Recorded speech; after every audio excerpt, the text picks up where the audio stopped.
What's going on, everybody? This is Black Men Sundays. I'm your host, Corey Sylvester Murray. We're talking about generational wealth, finance, business, and of course, mental health. It's a Black Man Sunday. Time to put all childish things away. I refuse to be the man I was yesterday. Gotta put my best foot forward and elevate. Today, we have a special guest. This brother's a 21-year Navy veteran. This brother is the CEO of Sports First Media and the Terry Spain Consulting. We're going to find out how he went from the military to owning his own business. This brother's also a sports commentator of the NBA, NFL, UFL. NCAA. And check this out. This brother was trained at the White House. He's the author of 2 books. And this brother was honored with the 2023 Presidential Lifetime Achievement Award. And he has a whole lot of other accolades that we're going to save. So without further ado, Terry Spain, my brother, welcome to Black Men Sundays. How you doing, man? I'm doing well, Corey, man. Thanks for having me on, man. I'm excited, man. I've been following this podcast for quite some time. So, man, this is a treat. Thank you for having me on, man.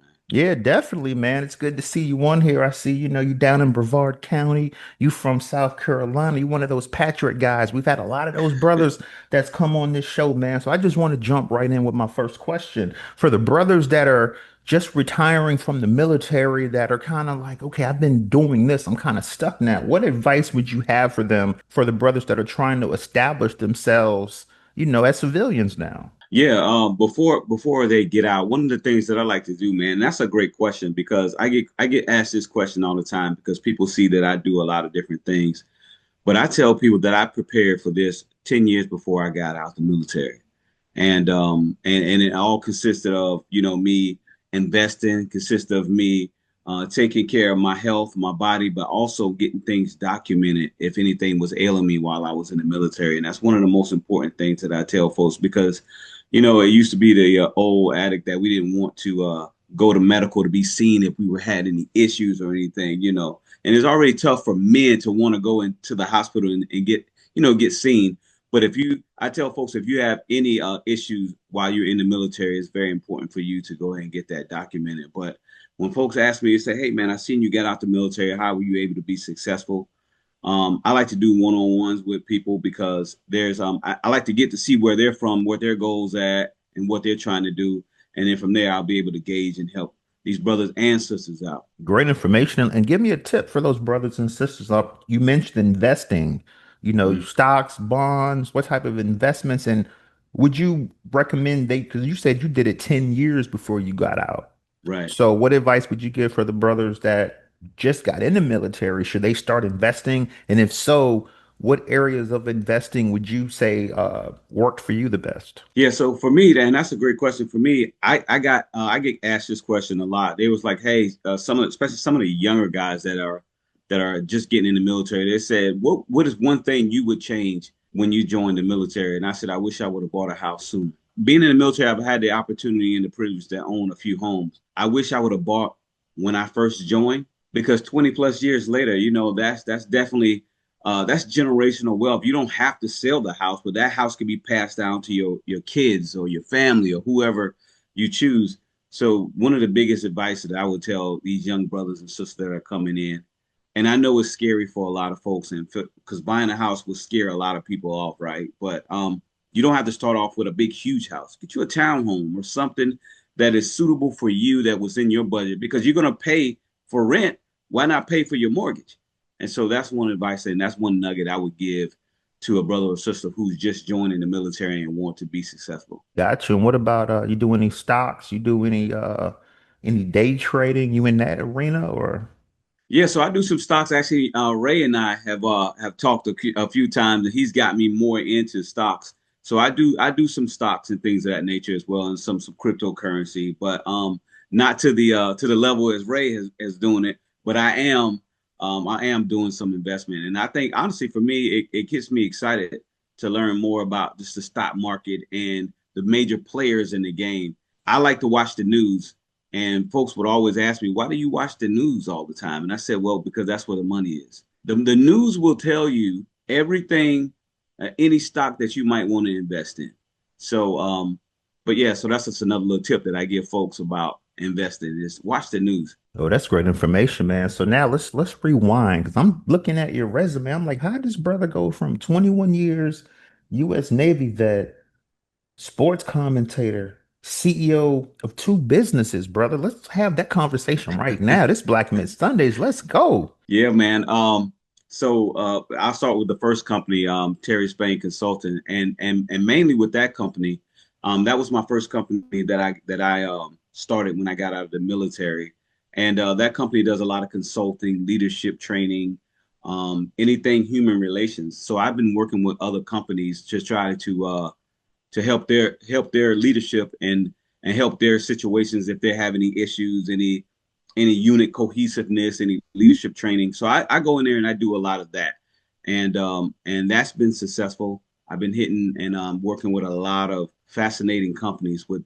Terry Spain Consulting, and I do still do diversity and inclusion work because that's still needed for me. I think that's still needed, and so I'm still able to do that. But I also take the time to mentor young men in that Terry Spain Consulting. And then with Sports First Media, that's been my first love. I've been playing basketball pretty much all my life.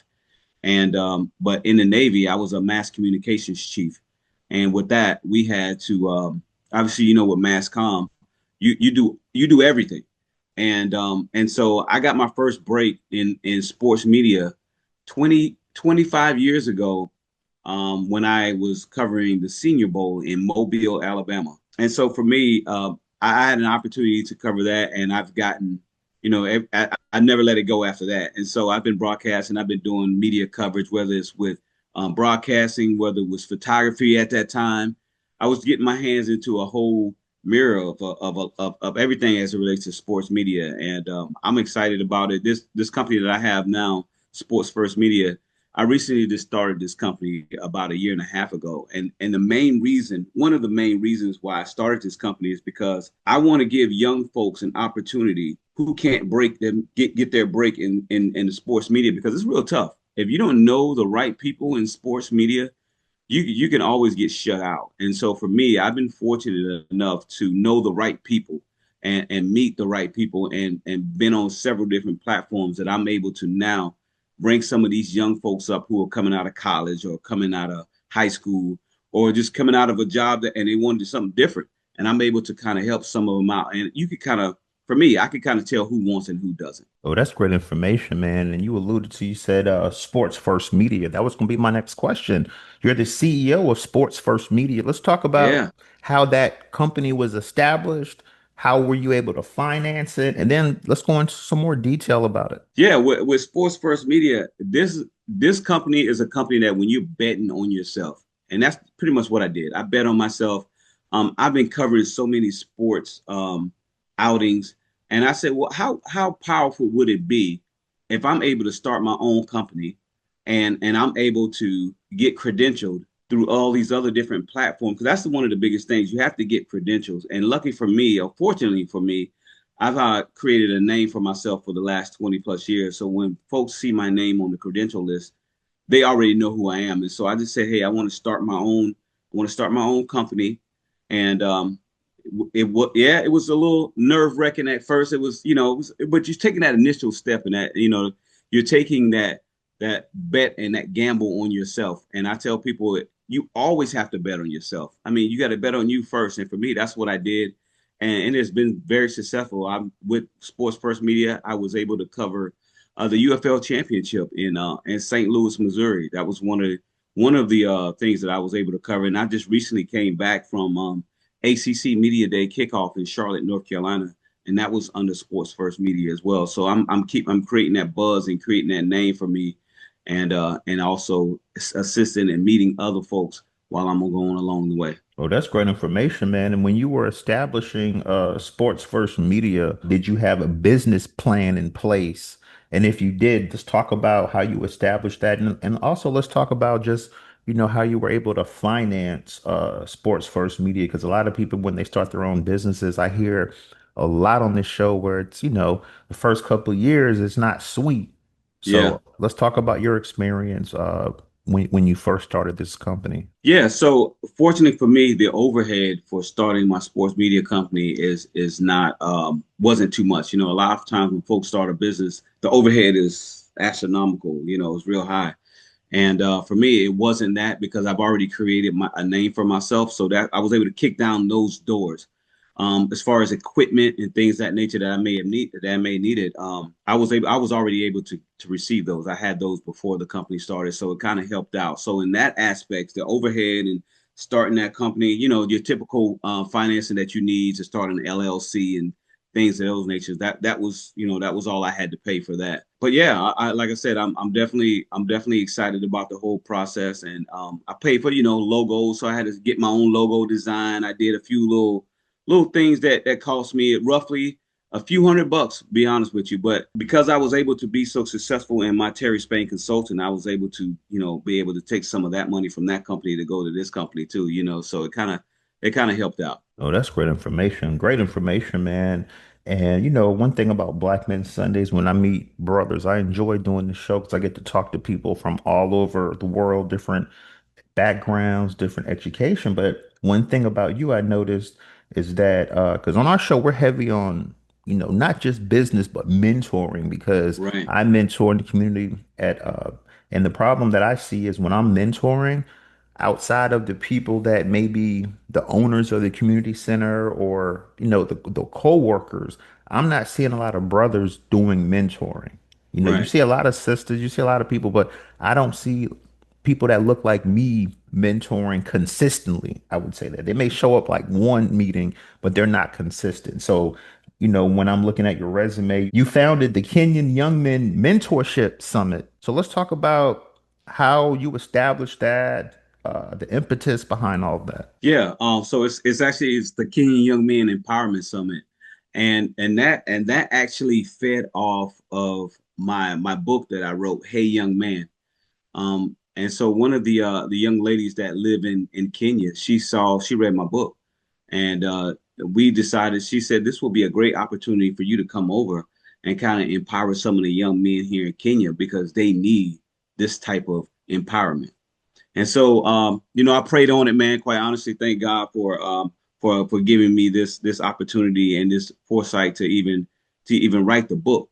And so what I did is I compiled five other brothers to come with me over to Nairobi, Kenya, and Eldoret, Kenya, and we went over there to do the first ever Kenyan Young Men Empowerment Summit, and we had roughly about 300 young men and some women that were there. And I'm gonna tell you right now, Corey, man, this was absolutely powerful to see these young men and women. They're so hungry. They're thirsting for more.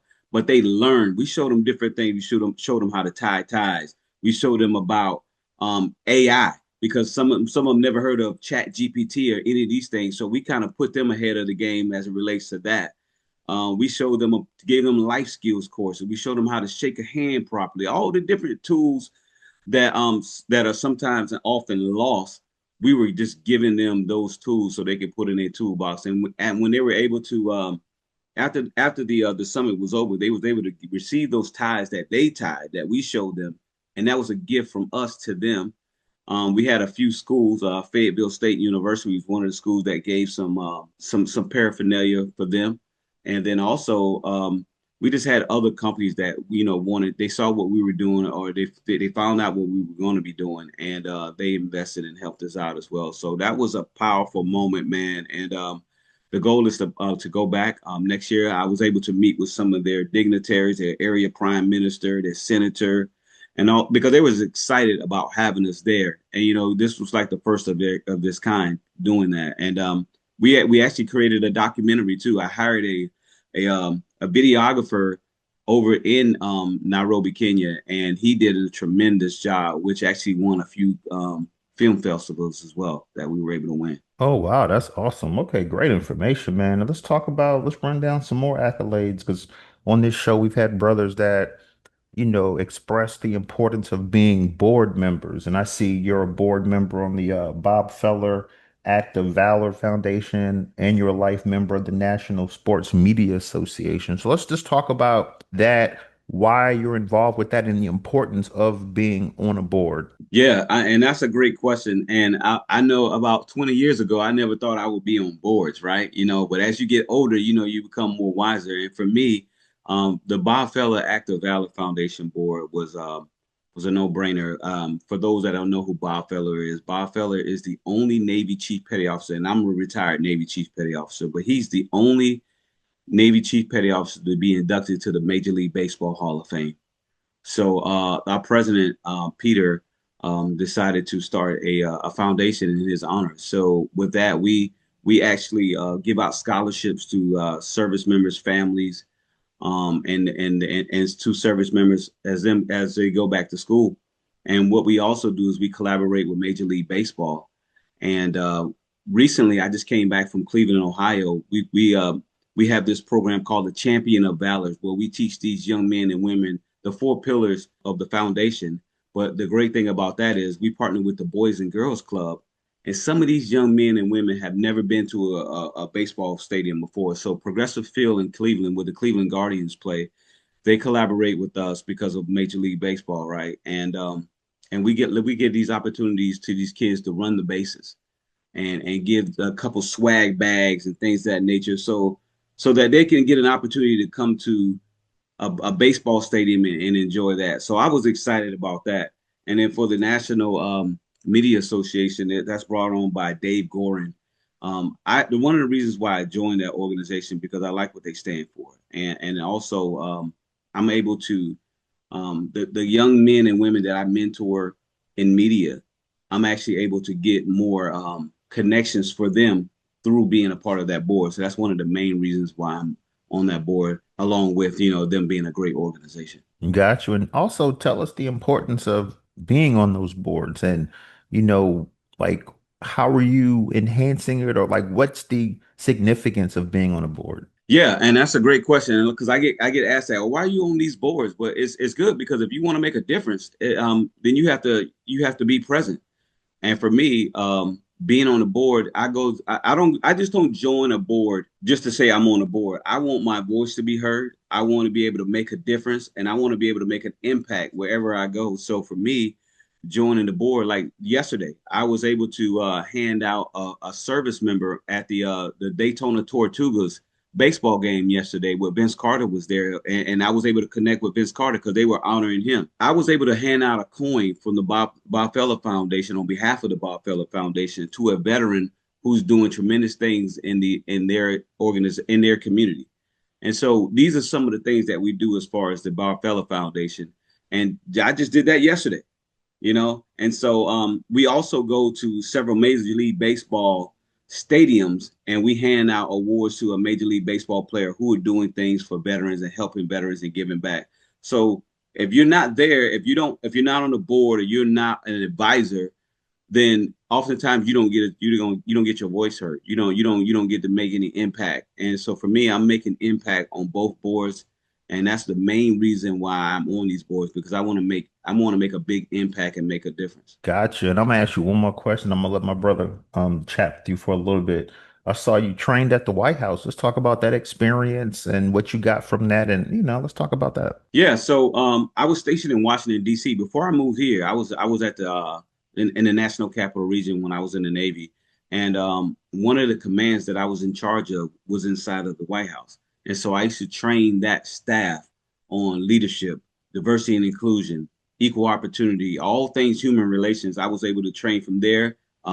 Camp David, which a lot of people don't know about Camp David, and the Naval Academy. I was able to train in all three of those entities because I was in charge of that National Capital Region. This is Kalali Dope out of Calvert County, Prince Frederick, Maryland. I actually wanted to go back because you're doing a lot of consulting. I actually wanted to go back and talk about that. Like, what actually allowed you to get into consulting, and what gave you, I guess, the confidence to say, "Hey, I can go ahead and build this consulting business and really step my foot in that door as a consultant." And thank Clay. That's actually a good question, man. And you said Calvert County. I'm very familiar with Calvert County. I've driven through there a couple times here or there. Oh, all right, all right. If you come through one of these days, you stop Oh, through out here. oh, oh, yeah, I'll definitely stop through. But Yeah. I think my time being my last command that I was at when I was in the Navy was at the Defense Equal Opportunity Management Institute, which is at Patrick Space Air Force Base. It Okay. was the Air Force Base at the time. And so from there, I was able to obtain a lot of credentials. I was a certified mediator, a DoD certified mediator. I was a master training specialist, all these different things that you would need on the civilian sector in order to do things like this. So for me, I said, you know what, man, when I retire, I want to start this business, and I already have the credentials. I already made some of the network. And so getting back to what Corey mentioned before about giving advice, when I was in the military, I was going to different conferences and I was doing these different events that there wasn't a lot of people that were in the military that was going to, but they were all civilians that were going there. And for me, I made those connections, those networks. Those are big for me. I'm a huge networker. And so for me, I said, you know what? If I'm going to do this, I'm going to need to know the right people. And that's what I did. I started getting in these rooms of knowing the right people, and I bet on myself. And I said, you know what? Let's go ahead and just do this consulting. And if it works out, it works out. And if it doesn't, keep going. And for me, fortunately, it's been going, man. And I'm excited about everything that's been happening. And that's awesome. Because I know a lot of people have skill sets that businesses and other people could use, but they don't all oftentimes know like that they could go that route of consulting, and kind of move forward in that. So I guess talk to me a little bit about like networking. Like how important is networking in just building a business? Oh, it's huge. I tell people don't stick to just one demographic. You feel comfortable with the person that looks like you. But what about the person that doesn't look for you? You'll be able to find those commonalities in people. I tell I mention a lot that sports is a commonality that a lot of people have in common. Military is another thing that people have in common because they either have a family member that they've served, or they have a friend who served. So you always have to find those commonalities with people to start those to be a great networker. I can go into any store, and even if it's the person that's mopping the floor or the person that's ringing you up at the cashier, I can find a commonality with that person instantly. Mm. And so you have to be able to do that in order to be a great networker, because people need to see that you can meet them where they're at. At that moment where you're talking to them, it feels like you've been knowing each other for years. I can go from the CEO of a company to the person that's mopping the floor, and I can find a commonality with both of them. So that's one of the tricks and trades that I use in order to become a great networker. And I watched my dad. My dad did 30 years in the Marine Corps, but he's a pastor, right? So, obviously he has to be of assistance to a lot of people. But I was able to watch him and how he was able to maneuver. I really didn't tell him this much. I just sit back and watch him sometimes, and how people really open up to him that don't even know him at all. Mm. And so for me, I'm able to look at that, see how he's able to work a room, and I just kind of polished that and made my own, version of that, and it's been working ever since. Oh, that's awesome. That's awesome. So how did you like, I guess, identify ways to spin off that? Because it seemed like once you got into consulting and you started spinning it off into other areas of interest or other businesses that you were doing as well. So what was your thinking process behind that? Well, I found out that it was a need for it all.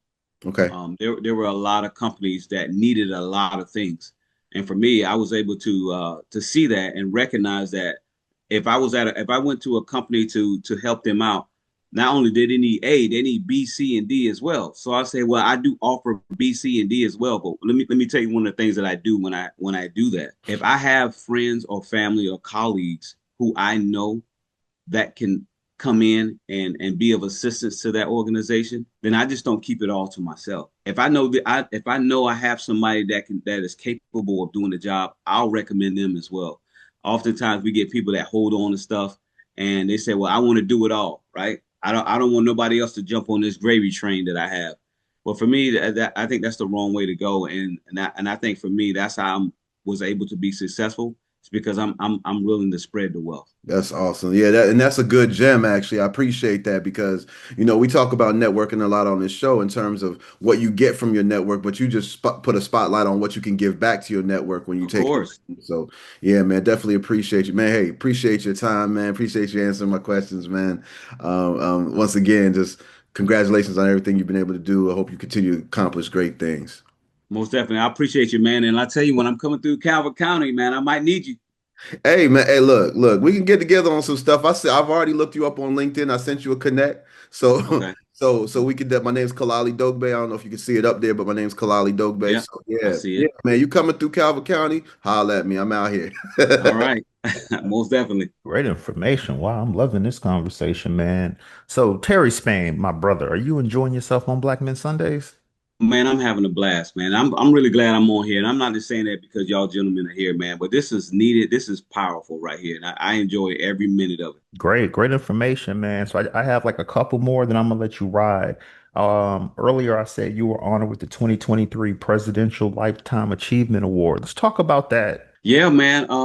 I was I was definitely honored with that. I was really I was surprised, quite honestly, but the Presidential Lifetime Achievement Award stemmed from me going to Kenya and that impact that I made that was over there. But not only just with Kenya, but I do a lot of stuff here, not in just this community, but everywhere I go, I always try to make an impact. So I want to shout out, I got very strong ties with Baltimore. Baltimore is like my second home, right? And they have this organization in Baltimore called the Baltimore Brothers. And we talk about giving back.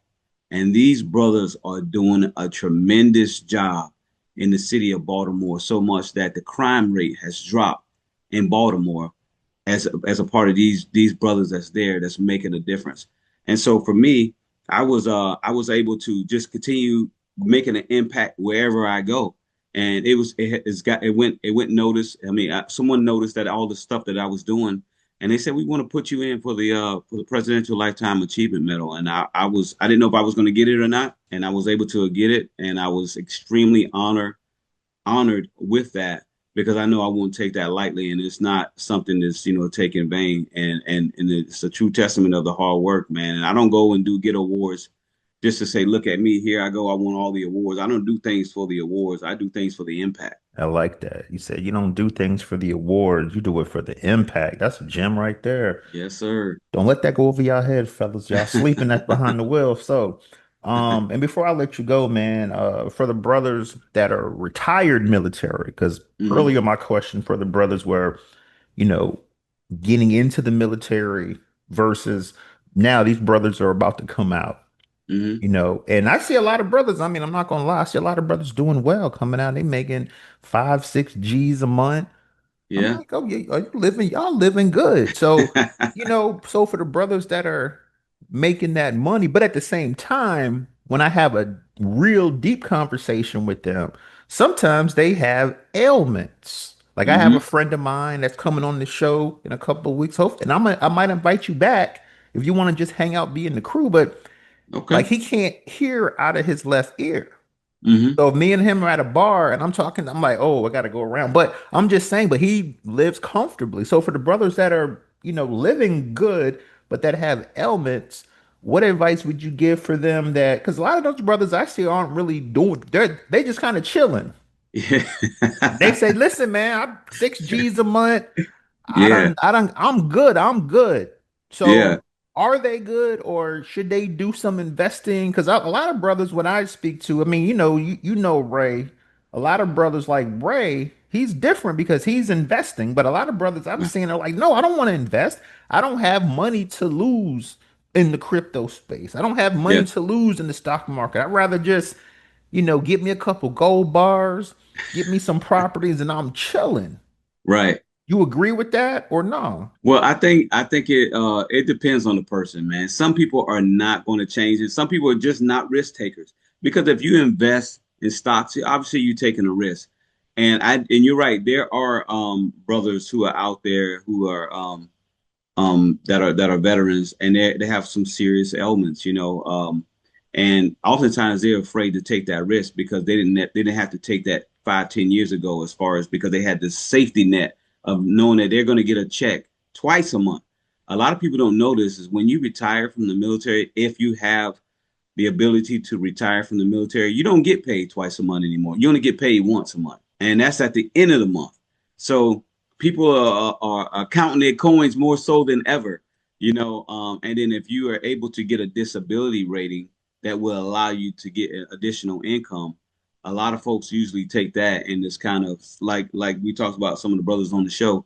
they take that and invest a little bit of it. And I tell folks, you don't have to invest everything, all of your money. But if you're able to afford and invest a small percentage, 10% at the most, I mean, and if you're able to do that, then you're playing the long game.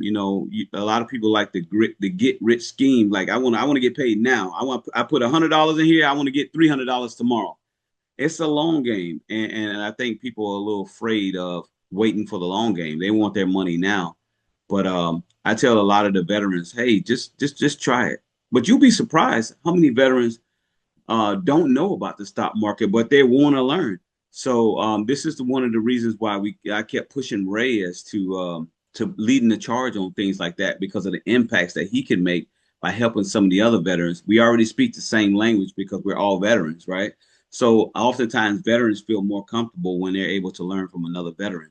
And so teaching veterans how to invest properly, teaching veterans what decisions to make, I think that's something that's needed. So you were saying earlier that you were connected to the Boys and Girls Club.